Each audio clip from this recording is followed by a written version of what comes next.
siapa? Ya, perkenalkan saya Bu Sulis Tiawati, panggilannya Bu Sulis. Saya mengajar kelas 6C.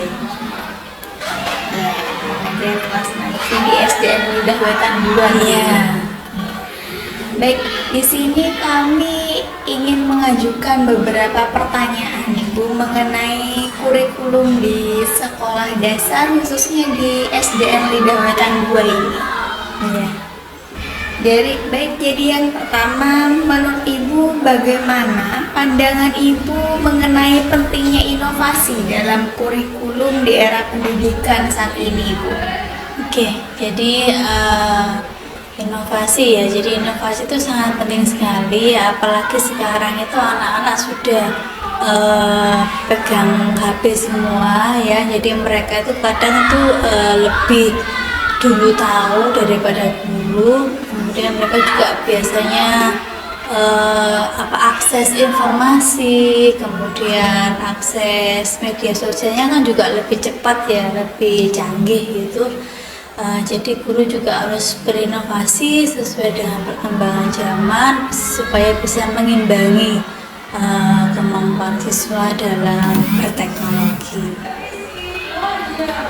Apakah dengan penggunaan teknologi berarti artinya peserta didik di SDN Lidah Wetan 2 ini bisa mengakses melalui teknologi?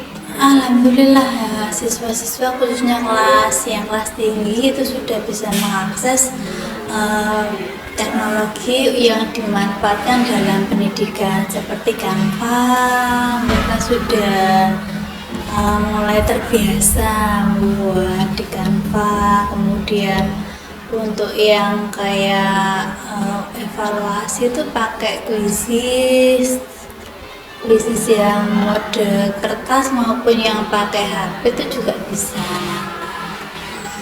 Artinya sudah sangat berbasis teknologi sekali. Ya, meskipun berbasis teknologi, tapi kita tidak membiarkan anak-anak tiap hari bawa HP gitu, enggak. Jadi anak-anak di sini bawa HP-nya itu ketika guru menginformasikan bahwa besok kita pembelajarannya menggunakan teknologi, jadi anak bawa HP itu baru mereka membawa HP.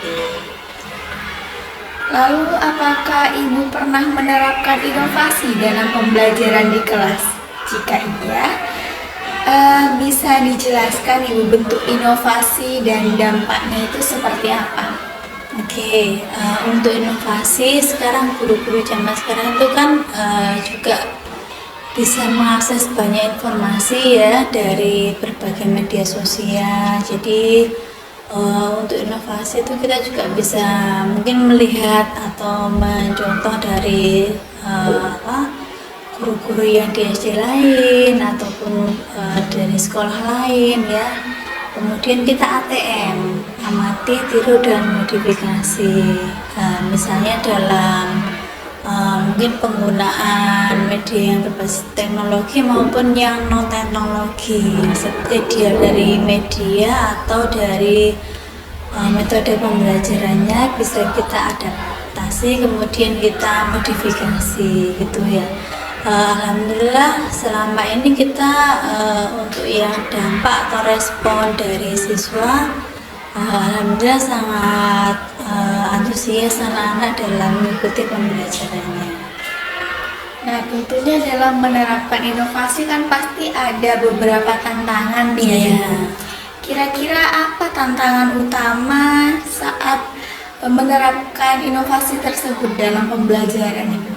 Oke, untuk tantangan apalagi yang menggunakan teknologi itu kita meskipun anak-anak banyak yang sudah punya HP, tapi masih ada beberapa siswa yang tidak bisa membawa HP ke sekolah karena mungkin keterbatasan ya. Jadi tidak semuanya itu bisa 100% bisa membawa, mesti ada satu atau dua siswa yang tidak bisa membawa HP. Kemudian kalau untuk yang inovasi dalam bentuk lainnya biasanya itu ada kayak seperti kesenjangan gitu ya, dari kemampuan akademik. Kalau misalnya kita bentuk kayak diskusi atau mungkin kooperatif, itu masih ada siswa-siswa yang pasif ya. Jadi masih ada 1-2 siswa yang pasif atau dia tidak tahu harus melakukan apa gitu.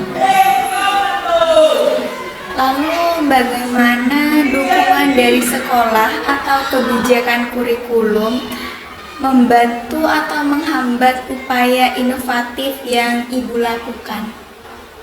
Oke, untuk dukungan dari sekolah,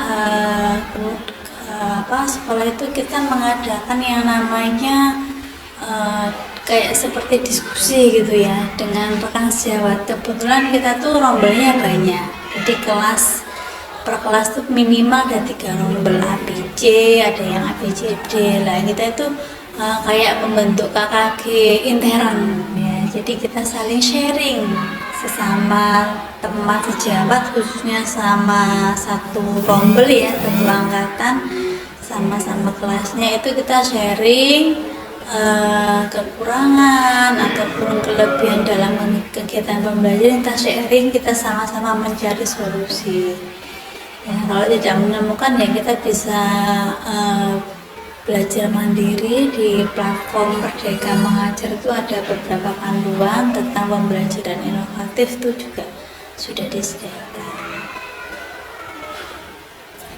Lalu menurut Ibu, keterampilan apa yang paling penting dimiliki guru agar dapat terus berinovasi dalam kurikulum? Oke, jadi guru harus mampu yang pertama beradaptasi ya. Beradaptasi dengan kemajuan teknologi seperti saat ini. Jadi selain memahami karakteristik siswa, juga guru harus bisa beradaptasi dengan kemajuan teknologi. Lalu pandangan Ibu tentang kurikulum baru yang akan diterapkan di sekolah dasar. Mungkin Ibu ada rencana untuk membuat inovasi kurikulum baru dalam penerapan pembelajaran di kelas. Oke, jadi sebenarnya guru itu kan tidak boleh mati gaya, jadi harus selalu ada inovasi yang menyesuaikan dengan karakteristik siswa maupun karakteristik materi.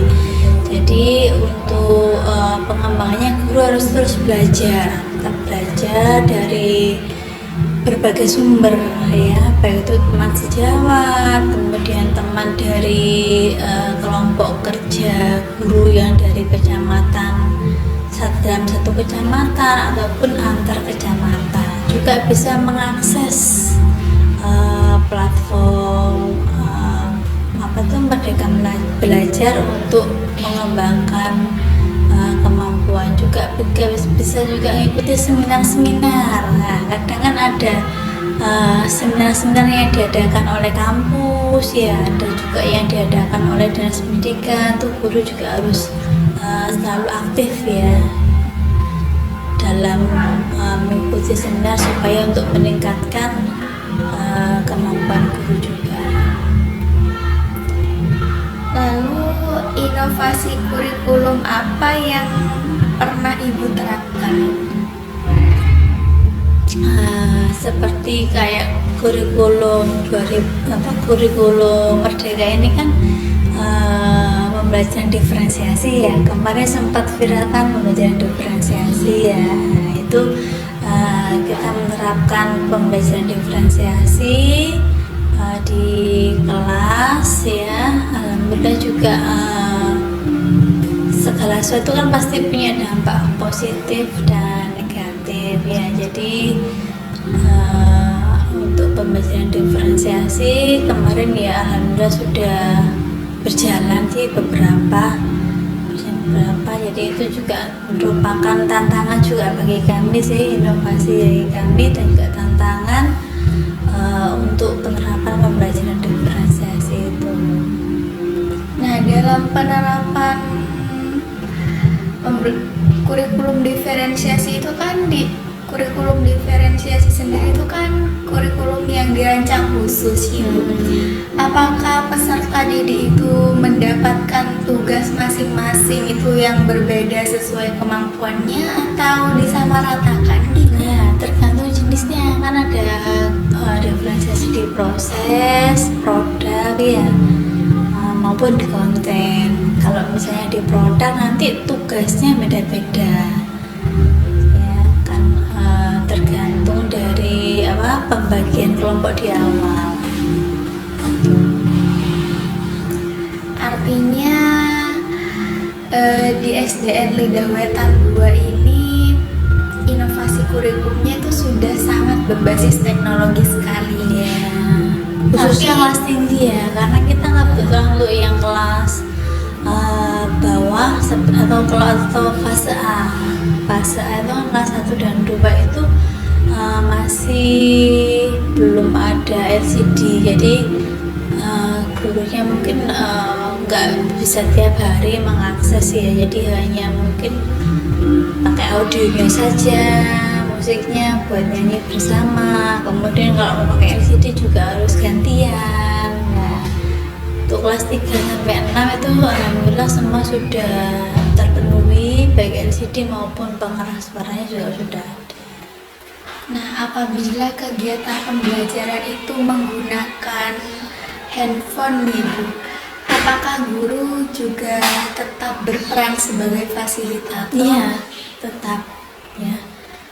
Misalnya dalam kegiatan kooperatif ya, guru tetap harus mendampingi siswa, tetap berkeliling ya untuk melihat kegiatan pembelajaran siswa.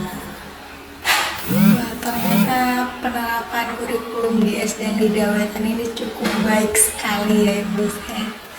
Saya sangat terkesan dengan jawaban-jawaban Ibu. Baik, itu saja Ibu yang ingin saya tanyakan mengenai penerapan kurikulum di SDN Lidah Wetan 2.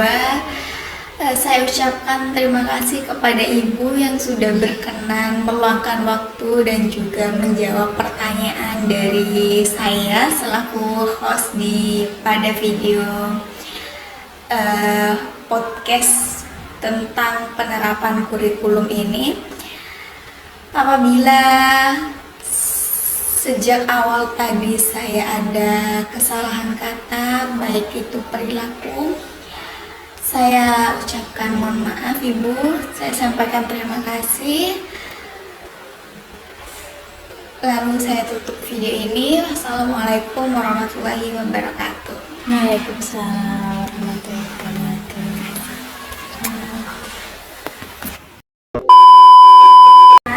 Baiklah, untuk kelompok ini Ibu punya 2 media pembelajaran di sini. Yang pertama yaitu mata pelajaran yang bisa dibuka. Di sini di dalamnya ada apa ini? Ada apa ini di dalamnya? Ada gambar? Ada gambar apa? Nah, untuk logo.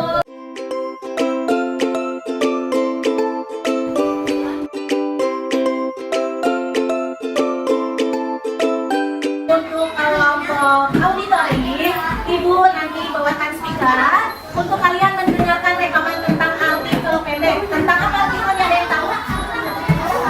Tentang ruangan yang ada ruangan.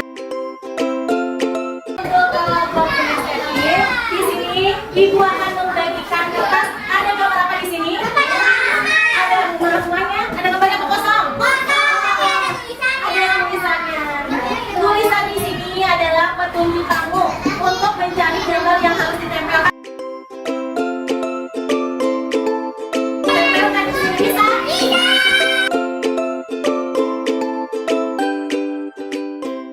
Kotak, kalau kotak apa biasanya? Nah, kalau batuk yang harus ditutup apa batuk?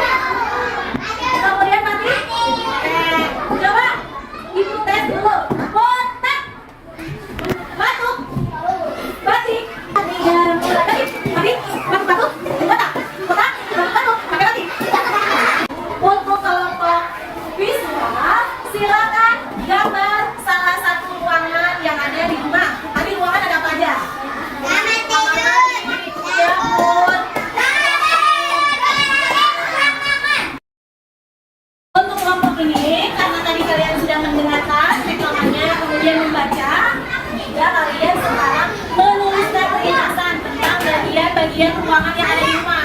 Tuliskan nanti bagian yang ada di rumah itu apa saja. Ada di sini juga ya. Untuk kelompok kinestetik, hari ini Ibu berikan apa ini? Hari ini kalian melakukan wawancara tentang bagian-bagian ruangan yang ada di rumah. Tentu setiap rumah